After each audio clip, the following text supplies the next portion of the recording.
อชีกุลาสวัสดิ์ซื้อมาจากสโมสรดีเคปีตำแหน่งแบ็คขวากับซ้อมอยู่สโมสรโตโยต้าซึ่งนั้นอาจารย์บุญรับเป็นผู้สอนและ2024ย้ายไปลานซ้าง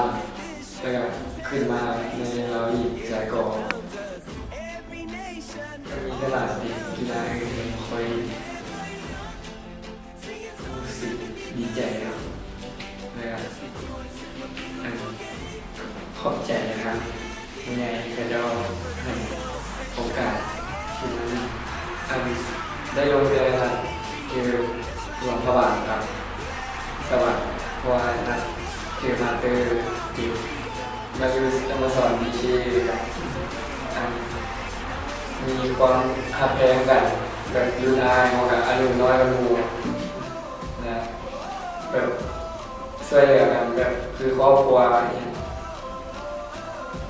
นะโค้ชกับเป็นกันเอง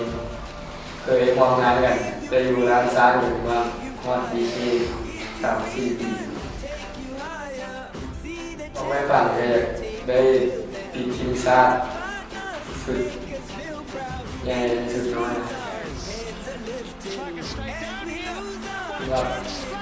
ยืมน้องๆที่มีความทำที่แบบตั้งใจที่ซ้อมและมีระเบียบวินัยก็อยากให้ไปลงไปเชียร์ในเวลาแข่งขันสำหรับแฟนบาสดีคีเราแบบขอฝากผลงานเป็นไปชมไปเชียร์กันไปเชียร์กันที่นี่กำลังใจหลายนะครับงานเรียนดีสลายของแต่